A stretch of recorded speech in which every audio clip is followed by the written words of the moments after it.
د پخوا زمانې قصه ده. یو کلی کې یو ماشوم اوسېده. د هغه نوم الادین و. الادین به ټوله ورځ د خپلې بیزو سره په کلي کې لوبې کولې او د الادین پلار به په کلي کې د کپړې کاروبار کولو. وخت تېرېده. الادین چې د 12 کالو شو نو د هغه پلار مړ شو. الادین به ډېر خفه و او پلار به یې ډېر یادولو. مورې ته مه خفه کېږه، د پلار دوکان ته به د نن نه پس زه کار لځم. او د هغې نه پس الادین په ډېر کم عمر کې د پلار کاروبار سنبال که. یو ورځ الادین دوکان کې لګیا و، کار یې کولو چې یو ناشنا سړی راغی. سلام علیکم بچی. وعلیکم السلام. تاسو مو نه پیژندئ، تاسو څوک یې؟ بچی زه ستا تریم د کلي نه بهر تلم، اوس راغلم. ها کاکا چای به څښې که شربت؟ راځه کښېنه. نه بچی کینم نه، خو تا زه یو پټ ځای ته بوځم او هلته کې خزانه ده. ها خزانه؟ کوم ځای ده؟ راځه چې لاړ شو. او د هغې نه پس هغه سړي الادین د ځان سره یو خوشي میدان او صحرا ته بوته. بچی دا هغه ځای دی، دلته کې خزانه پټه ده، خو ته داسې وکړه اول لږ لرګي راوړه چې اور بل کړو. الادین لاړ شي، یو څو لرګي راوړي او اور بل کړي. هغه سړی په اور کې څه پوډر واچوي او په خوله باندې څه ووایي چې اچانک د هغې اور په ځای د ځمکې نه یو غټ کاڼی راوځي او په هغې کاڼي د پاسه یو شنه ګوتمه پرته وي. کاکا زه خو یریږم، داسې دي. یریږمه، د دې کاڼي لاندې خزانه ده. زه چې درته څه ویم هغه شان کوه. دا ګوتمه واخله او په ګوته واچوه. الادین چې کله هغه ګوتمه په ګوته کړي نو اچانک هغه کاڼی د خپل ځای نه اخوا شي او لاندې یو غټ غار کولو شي چې هغې ته لاندې پوڼۍ کوشوي وي. بچی دې غار ته به دننه لاړ شي، خو سله به ګوتې وړي نه، ور بیا به مړ شي. دې غار کې چې مخکې لاړ شي هلته یو ډیوه پرته ده، د هغې نه به تیل لر کړي او هغه ډیوه به ماله راورسې او دا ګوتمه چې تا سره ده دا به ستا د هر څه نه حفاظت کوي. او د هغې نه پس الادین هغې غار ته دننه لاړ شي. په غار کې دننه یو ډېر غټ باغ او ډېر خشته خشته میوې لګېدلې وي. واه واه څومره ښایسته میوې دي. وړکه چې لږې ترې وخورم اوږده شوې یم. الادین چې کله د اونې نه یو سیو راکټ کړي نو د هغې نه هیره جوړه شي. واو دې نه خو خیره جوړه شوه.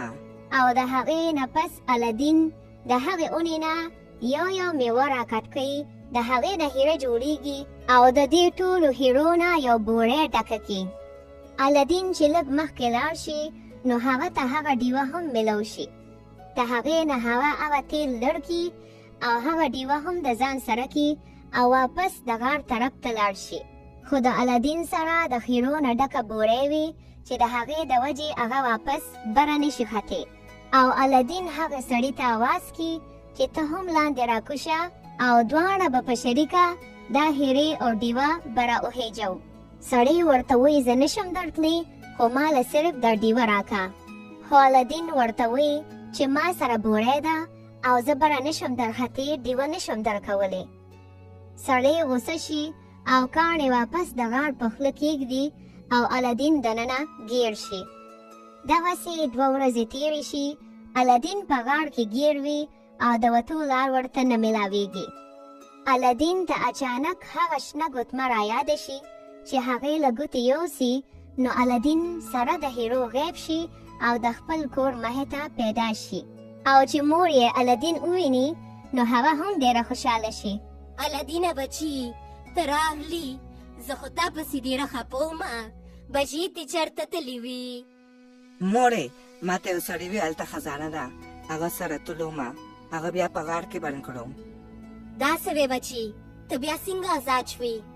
مورې ما سره د جادو یو ګوتمه ده، د خدای په برکت الله را آزاد کړم. زه بچي شکر دی. بچي دا ډیوه کوم ځای وه؟ دا خو ډېره زړه ډیوه ده. د الادین مور چې ډیوه صفا کړه، اچانک د ډیوې نه یو غټ دیو راووته. تاسو زه آزاد کړم، زه ستاسو غلام یم. وایي چې څه حکم کوي. د الدین مور ورته ووی ډېرې ورځې وشوې خوراک مې نه دی کړی، اوږې شوی یم، څه خوراک راله راکه. نو دی ورله د خپل جادو په طاقت رنګ رنګ خوراکونه ورکړل. یو څو ورځې پس الدین په بازار کې روانو چې د بادشاه وزیر اعلان وکړ. ټول خپل دکانونه بند کړئ او لاره ازاده کړئ. د بادشاه لور به لاره تېرېږي، که چا ورته وکتل سل به ورله قلم کوو. او د هغې نه پس ټولو خلکو خپل دکانونه بند کړل. هو د بادشاه لور، نن خو به تا ضرور وینم. او دغسې الدین په بازار کې پټ شو چې د بادشاه لور وویني. لږ ساعت پس یې د بادشاه لور په لاره تېروله چې الدین ولیده، نو د بادشاه لور دومره خشته وه چې هغه پې زړه بیلو.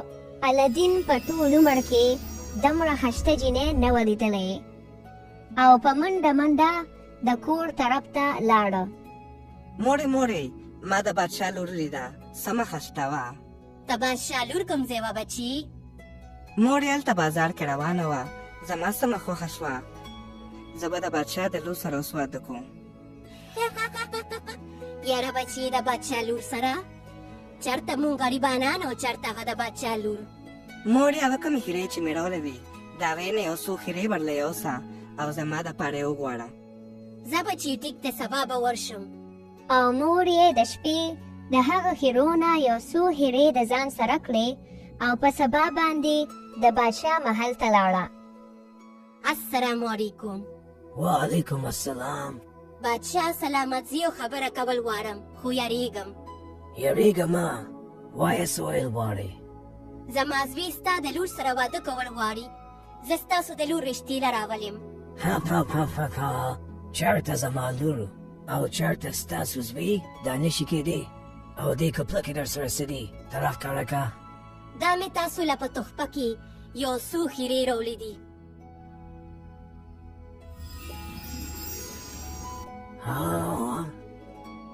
دومره ښایسته ښیرې؟ دا خو زما ډېرې خوښې شوې. بس ټیک ده، زه به دله د لور رشته درکړم او د هغې دپاره به دې زوی خپل قابلیت ماته ښایي چې هغه زما د لور قابل دی او که نه. او د هغې دپاره زما څه شرطونه دي. شرطونه؟ وایه چې ستاسو څه شرطونه دي؟ زما یو شرط دا دی چې د ځان سره به دوه غلامان راولي او هغه غلامانو د ځان سره د دې ښیرو نه ډک پلیټونه نیولي وي. او دغسې بادشاه د الدین مور ته خپل شرط بیان که. بل طرف ته الدین په انتظار ناست و چې څه به کېږي او یو ساعت پس یې مور راغله. بچي بادشاه خو راته شرط کېښودو. مورې د څه شرط؟ او د هغې نه پس د الدین مور الدین ته د بادشاه ټوله خبره بیان کړي. الدین ته هغه ډیوه رایاده شي. مور ته ووایي چې کیدی شي هغه دیو زموږ څه مدد وکړي او د هغې نه پس الدین هغه ډیوه راواخلي. الدین چې ډیوه صفا کړي نو د هغې نه دوباره بیا هغه دیو راوځي. دا ډیوه ستاسو لاس کې ده، زه ستاسو غلام یم. وایي چې څه حکم کوي؟ الدین ورته د بادشاه د شرط مطابق هغه شان دوه غلامان سره د هیرو یاد کی او دیو ورله د خپل جادو په طاقت هغه را پیدا کی. او په سبا باندې د الدین مور سره د هغو غلامانو او د هغو هیرو د بادشاه دربار ته لاړه شي. بادشاه سلامت، دا واخلې ستاسو لومبنی شرط مونږ پوره کړ. دا ستاسو غلامان او هغه ښیرې دي کومې چې تاسو یادې کړې وي. بلکل تاسو زه خوشحاله کړم او تاسو زما شرط پوره کړ. خو زما یو بل شرط هم دی. زما لور په محل کې د اوسېدو عادت ده. زوی ته دې وایه چې اول یو غټ محل جوړ کړه، نو بیا راشه زما لور به ورته زه واده کړم. او د الدین مور د شپې الدین ته د بادشاه دویم شرط هم بیان کی او الدین یو ځل بیا هغه ډیوه واخلي، یو غټ میدان ته لاړ شي، هغه ډیوه چې صفا کي د هغې نه هغه دیو بیا راوځي. دا چراغ ستا لاس کې دی او زه ستا غلام یم. وایه چې څه حکم کوي؟ زما دپاره یو غټ محل جوړ که. بالکل چې څنګه تاسو غواړئ.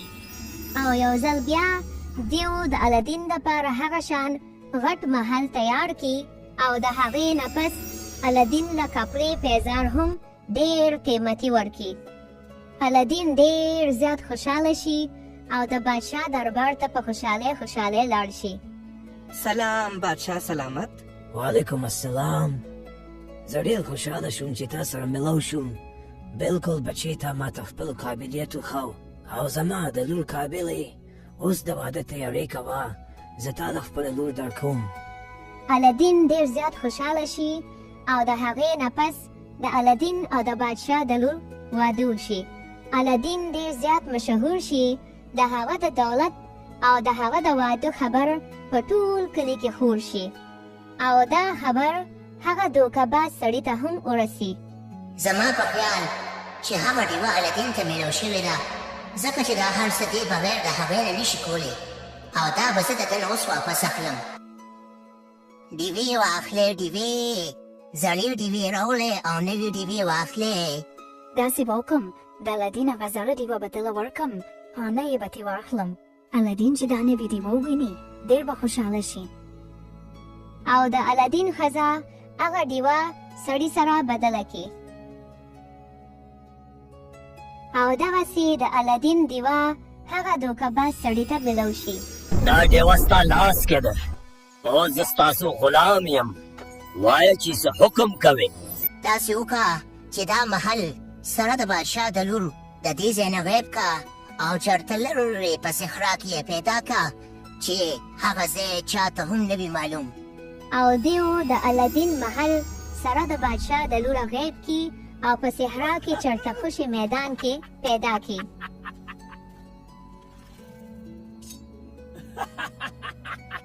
بادشاه ته چې دا خبر ورسی نو ډېر غوسه وي او الدین خپل محل ته راوغواړي.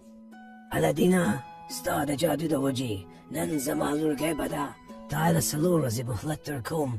په 4 ورځو کې به زما لور پیدا کړي او که 4 ورځو کې زما لور پیدا نه شوه نو سر به درنه پلم کړم. او دغسې 3 ورځې تېرې شي. الدین په کلي کې کوڅه په کوڅه ګرځي خو د بادشاه لور پیدا نه شي. او اچانک الدین ته هغه خپله شنه بوتمه رایاده شي چې د هغې په مدد سره الدین هغه محل ته ورسي. محل کې چې الدین خپله ښځه وویني ډېر خوشحاله شي. الدینه ښه ده چې راغلې، زه تا پسې ډېره زیاته خفه وم. او د هغې نه پس د الدین ښځه الدین ته ټوله قصه بیان کړي. الدین په ټوله قصه پوه شي او ښځې ته غوږ کې پټ پټ خپل پلان بیان کړي. چې کله شپه شي هغه دوکه‌باز سړی محل ته راشي. وایي ښه ده چې راغلې، زه خو دې محل کې یوازې سمه خفه ومه. ورېږه یو کپ چې درله پخوم. د دې ورځ خو ما انتظار کو چې کله به زه د ستا د لاس چیس کم. ورشه یو پیالې چې راله راوړه. خو درېږه چې سم چل در سره وکړم. د مو سره دوکه کې دوکه‌بازه.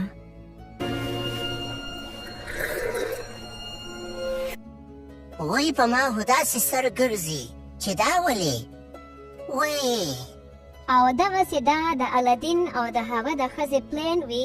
الدین راشي د هغه نه واپس خپله ډیوه واخلي. ډیوه ستا لاس کې دی او زه ستا غلام یم. وایه چې څه حکم کوې. بس دا سړی د دې ځای نه غیب کا او د غرونو نه پناه کا. چېرته یو لرې ځنګل ته بوځه.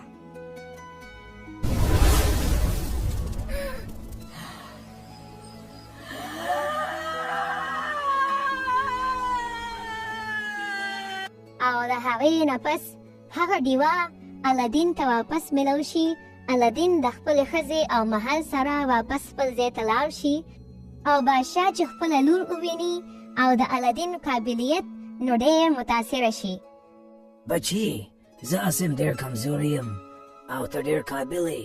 د دې کورسۍ لایقې د نن نه پس زما په ځای ته بادشاه یې. او دغسې الدین ته بادشاهي هم ملو شي. خپله ډیوه ورته هم ملو شي او خپله مینه ورته هم ملو شي او د هغې نه پس الدین په خوشحالۍ ژوند تیروي.